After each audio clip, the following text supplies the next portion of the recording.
శుక్లాంబరధరం విష్ణుం శశివర్ణం చతుర్భుజం ప్రసన్నవదనం ధ్యాయేత్ సర్వవిఘ్నోపశాంతయే. దేవతలకు నరకవాసులకు సమానత్వం ఉండటం వల్ల దారుణమైన ఈ పరిస్థితి సహజమగటం వల్లనూ, అట్టి స్థితి పైన కానీ కింద కానీ లోకాలోకంలో లేకపోవటం వల్ల ఇట్టి స్వభావసిద్ధ స్థితి లోకాలోకములందు ఉంటుంది. అంతా సత్రేణులు అనగా విద్వద్గోష్ఠిలో ఉన్న బ్రాహ్మణులు వాయువు గురించి అడిగిరి. ఋషులు ఇట్లా అడిగిరి: లోకాలోకములందు నివసించే సర్వభూతముల యొక్క అనగా ప్రాణికోటి యొక్క సంఖ్యను పూర్తిగా మాకు చెప్పుము.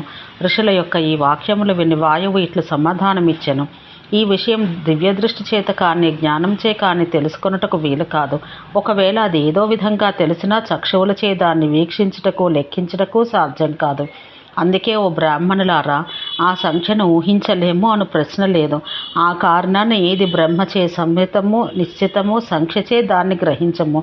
క్రొమ్ములు సంపర్కం వల్ల పుట్టినవి, స్థావరములలో సహస్రాంశ భాగమున ఉన్నవి. ఉదక సంబంధమైన జంతువులన్నీ సంసేకములు సహస్రాంశ భాగములుగా ఉండును. నీటిలో జీవించే పక్షులు ఒక సహస్రాంశ భాగం. అవన్నీ లౌకికములుగా అనగా ఈ లోకానికి చెందినవిగా గ్రహించాలి. ఒక సహస్రతమ భాగం పక్షులగును. పశువులు కూడా వానితో సమాన భాగములు. లౌకికులు చతుష్పాత్తులు, సర్వ చతుష్పదులు సహస్ర భాగం. చతుష్పాత్తుల సంఖ్యలో ద్విపాత్తులు ఒక సహస్రాంశం. ద్విపాదులలో ధార్మికులు ఒక సహస్ర భాగం. ధార్మికులందు ఒక సహస్ర భాగం స్వర్గానికి పోతారు. స్వర్గమందు ధార్మికుల్లో ఒక సహస్రాంశం మోక్షం పొందుతారు. యాతనాలోకాన ఉండేవారు స్వర్గాన్ని ముట్టిన వారితో సమానముగా సంఖ్యలో ఉంటారు. ధర్మ విద్వేషులైన దురాత్మలు మరణిస్తారు, రౌరవ నరకాన పడుదురు. అచటి రౌరవ నరక తపస్సులో శీతోష్ణముల వలన బాధలు అనుభవిస్తారు. యాతనా స్థానమును చేరిన వారు దుష్కరమైన భయంకరమైన వేదన అనుభవిస్తారు. రౌరవ నరకం చాలా వేడిగా ఉంటుంది. అది భయంకరం, ఘోరం. అందం అనే రౌరవ నరకం అంతకంటే ఘోరతరం. తప అనే నరకం చల్లగా ఉండను. ఈ విధంగా స్వర్గానికి వెళ్ళు ధార్మికులు, యోగ్యులు, సుదుర్లభులు. స్వర్గానికి పోవునట్టు వీరి సంఖ్య ఈశ్వరుడైన స్వయంభువుని చే సంజ్ఞీకృతమైనది అనగా లెక్కించబడినది. ఈ స్వయంభువుని గణన సంఖ్య అమానుషం, సాధారణ గణానికి అతీతం. ఋషులు ఇట్లడిగిరి: మహర్లోకం, జనలోకం, తపోలోకం, సత్యలోకం, భూతలోకం, భావ్యలోకం, భవ్యలోకాలు నీచే చెప్పబడినవి. యథాతథంగా లోకాంతరముల స్థితి లోకమునకు మధ్య ఉన్న అంతరములో చెప్పగోరదము. ఊర్ధ్వరేతస్కులైన ఋషీశ్వరుల యొక్క వాక్యాలు విని తత్వార్థం తెలుసుకున్న వాయువు యథార్థమైన స్థితిని చెప్పెను. వాయువు యొక్క సమాధానం: ఋభువు, సనత్కుమారుడు మొదలగు వారు జ్ఞానవంతులు, శుద్ధ బుద్ధులు. యోగశక్తి చేతను, తర్కం చేతను, ప్రత్యక్ష దర్శనులు.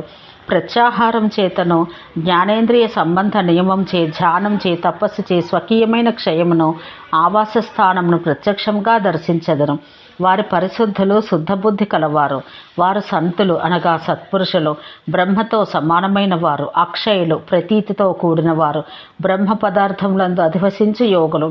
వారు ఈశ్వరుని చే చేయబడిన విధంగా అన్నింటినీ చూడగలుగు వాళకిల్యుల వలె చూడగలరు.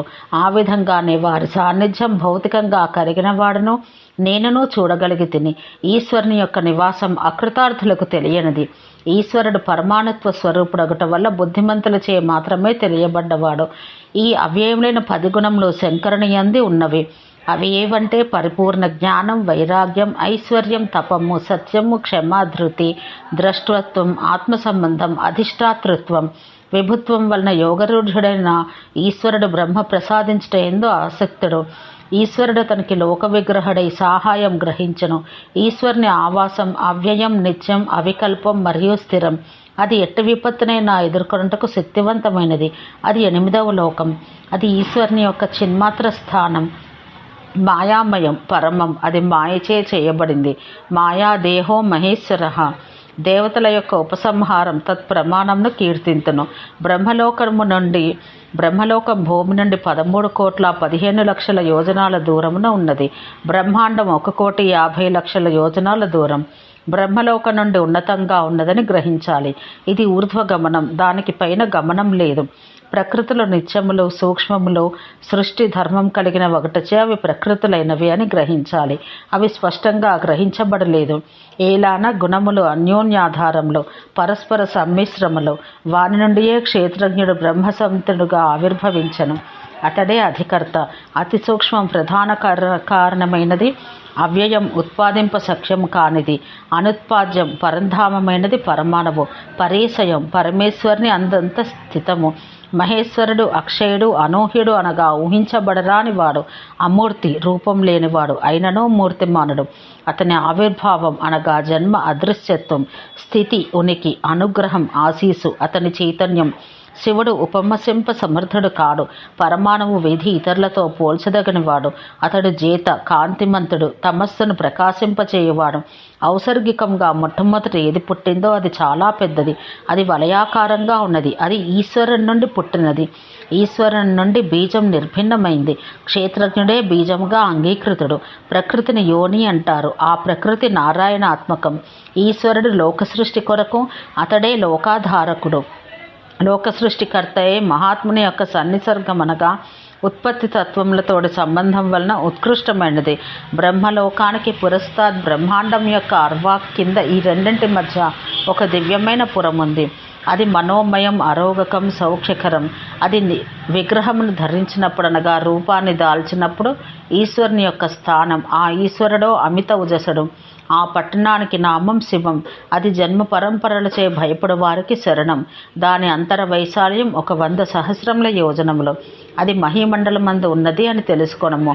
ఓ బ్రాహ్మణులారా, నగర ప్రాకార సువర్ణ కుడ్యం మధ్యాహ్న సూర్యప్రకాశం కలది. మధ్యాహ్న సూర్య తేజోభివలయితమై ప్రాకార కుడ్యముండను. దాని కాంతి ఇతర వస్తుకాంతిని అధిగమించును. ఆ పట్టణం సౌవర్ణమయం, ముక్తాదామ విభూషితం, తపనీయ నిభం.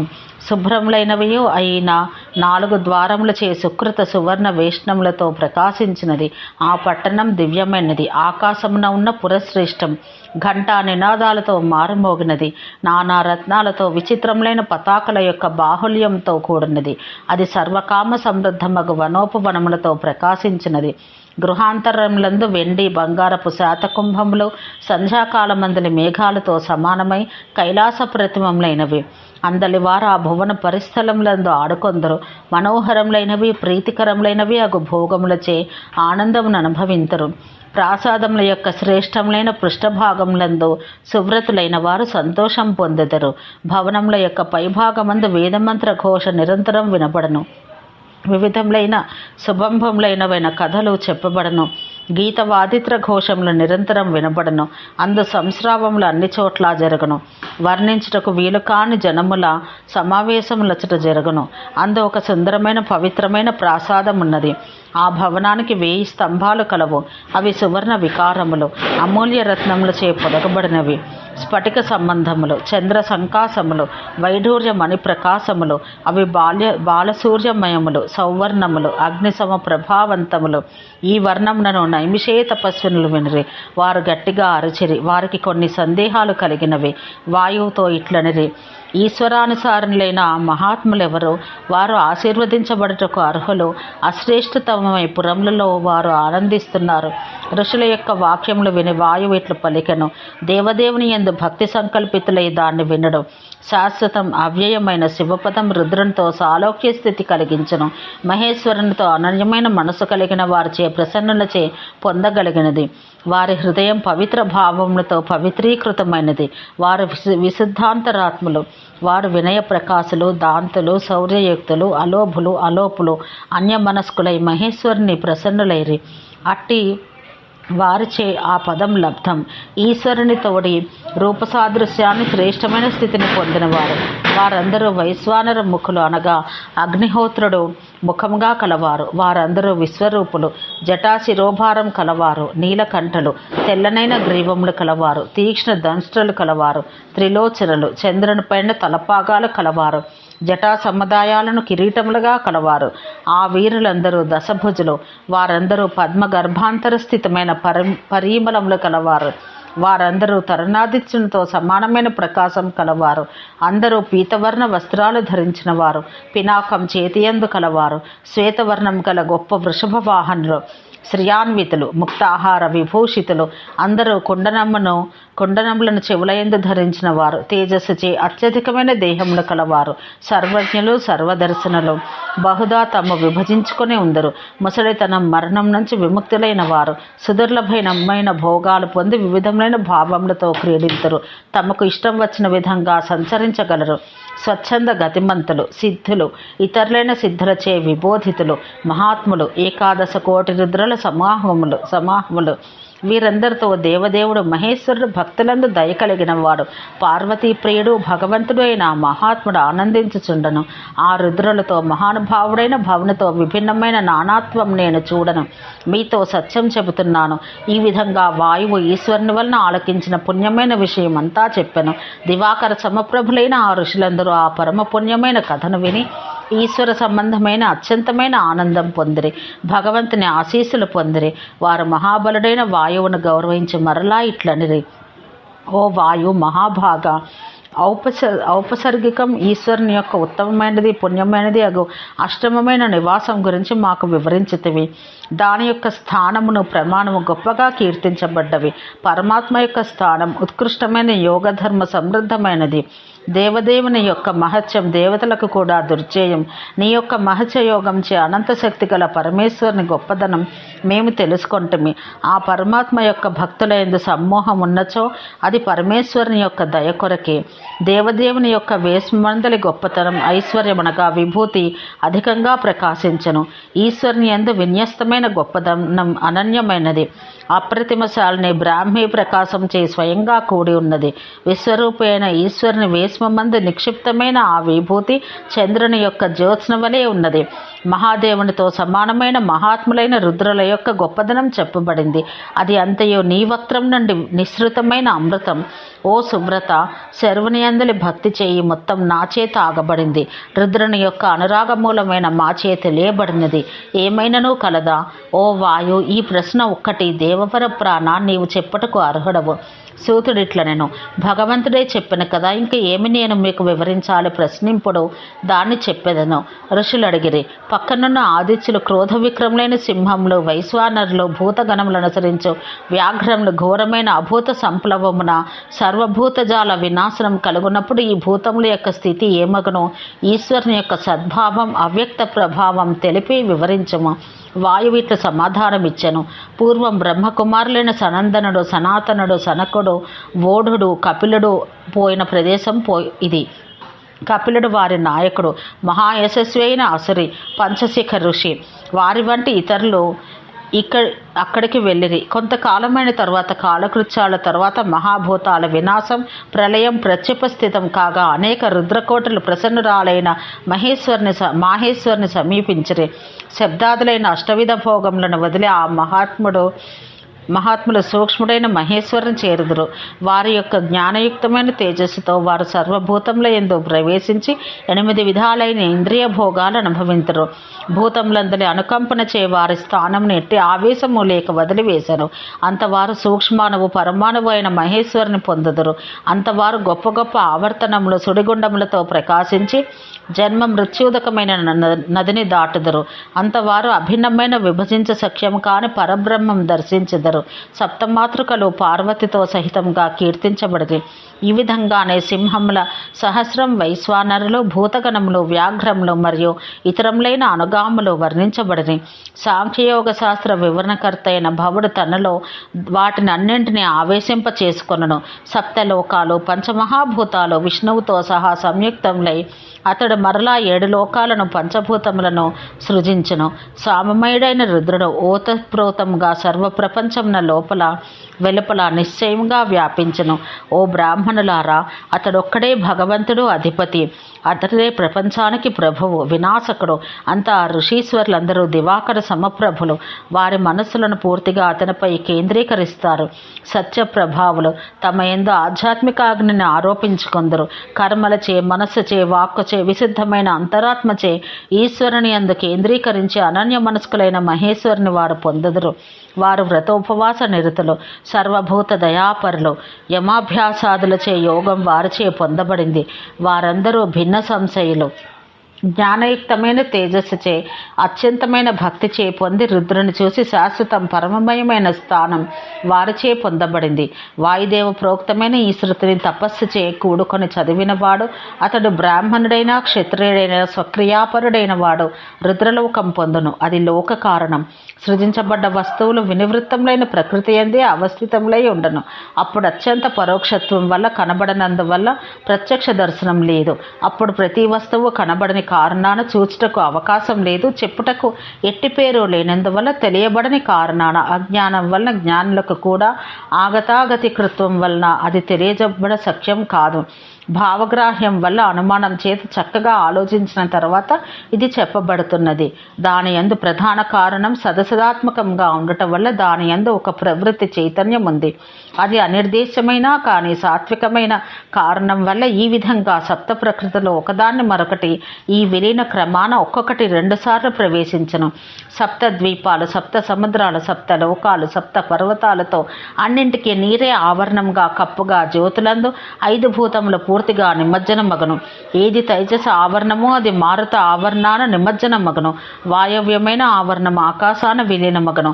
ఆకాశావరణమో భూతాదులచే గ్రసించబడును. బుద్ధి లక్షణమైన మహత్తు భూతాదులను గ్రసించను.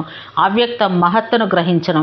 దాని తర్వాత గుణసామ్యం. ఇట్లో అవ్యక్తం బ్రహ్మ 2 నాశమునకు విస్తారమునకు మరల కారణాలను ఆ 2 సృజింతురు. సృష్టి వినాశాలు 2 వికారములు.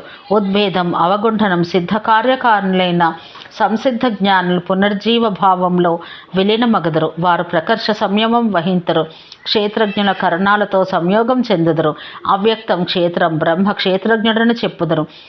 క్షేత్రజ్ఞుల యొక్క సంయోగం ఆరంభం లేనటిదైనా ఆ సంయోగం సాధర్మ వైధర్మ్యాల కారణంగా కలుగును. సాధర్మ్యం సమాన లక్షణాలు కలిగి ఉండట, వైధర్మ్యం అసమాన ధర్మం కలిగి ఉండట. ఓ బ్రాహ్మణులారా, ఈ విధంగా సృష్టిక్రియ యందు క్షేత్రజ్ఞుని ప్రధానంగా తెలుసుకోవాలి. బ్రహ్మవిత్తును కూడా ప్రత్యేకంగా తెలుసుకోవాలి.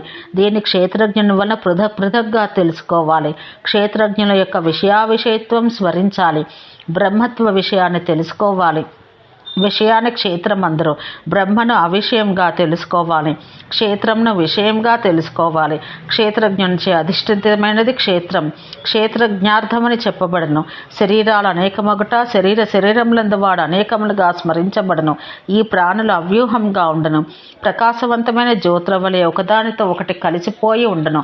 సుఖం యొక్క కాని దుఃఖం యొక్క కాని అనుభవోపలబ్ధి ఉండుటచే భిన్న భిన్న శరీరాల ప్రత్యేక జీవుల యొక్క అనేకత్వం తెలుసుకొనగోరు వారిచే తెలుసుకొనబడవలెను. ఈ విభిన్న పురుషుల యొక్క భావం ఉపసంహరించబడవలెను. ఈ భావం సహజంగా చాలా ఏండ్లు గడిచిన తరువాత వచ్చును. అప్పుడు వారు బ్రహ్మలోక నివాసులతోడను బ్రహ్మతో సమానత్వం పొందిన వారితో తిరిగి వచ్చెదరు. అప్పుడు వారి తిరుగుదలలో ఆత్మ నివాసులతో వెనుక నుండి పోవుట చేతను అందలి తాత్కాలిక నివాసుల యొక్క అందలి దోష దర్శనుల యొక్క దర్శనం చే ప్రనాశనమైన వైరాగ్యం అప్పుడు ఉత్పాద్యమగును. భోజ్యములు భోక్తృత్వముల యొక్క నానాత్వం చేత లక్ష్యమును వారు గ్రహింతురు. క్షేత్రజ్ఞులకు వారి పృథక్త్వ జ్ఞానం కలదు. ఆ బ్రహ్మలోక నివాసులు ప్రత్యేక వ్యక్తుల యొక్క నానాత్వం గ్రహించెదరు. వారు బ్రహ్మలౌకికులు, ప్రకృతి అందలి కారణాలకు అతీతులు. వారందరూ వారి యందు వసింతురు. ప్రశాంతులు, దర్శనాత్మకులు, చేతనలు అచేతనలు అందరూ శుద్ధులు, నిరంజనులు, దోషరహితులు. వారు అచటనే మోక్షం పొందుదురు. మరల సంసారానికి తిరిగి రారు. నిర్గుణులు, నిరాత్మానులు, ఆత్మలేని వారు ప్రాణ చైతన్య రహితులగుట వలన ప్రకృతి అంతమంది వ్యతిరేక క్రమాన ప్రకృతిలో అంతర్లీనులగుదురు. ఈ విధంగా స్వయంభువుని యొక్క ప్రతిసర్గం ప్రాకృతం నుండి చెప్పబడింది. వర్ణాశ్రమాచారయుతమైన ప్రతిసర్గం ఎవ్వడు విననో అతడు భక్తిమంతుడై ఎట్టి బాధ లేక శివసాయుధ్యం పొందును.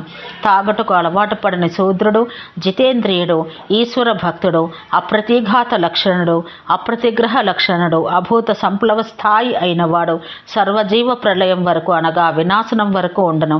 లేదా గణములకు ఆధిపత్య స్థానం సార్వకాలికముగా పొందును. మద్యపాన రతుడు మద్యపులైన భూతములతో సహా ఆనందించును. భవుడు భూమి యందు సేవించబడి మర్చులకు వరదుడగును. ఇట్లు భగవానుడైన వాయువు వరరూపమైన వాక్యం పలికెను. ఓం శాంతి శాంతి శాంతి.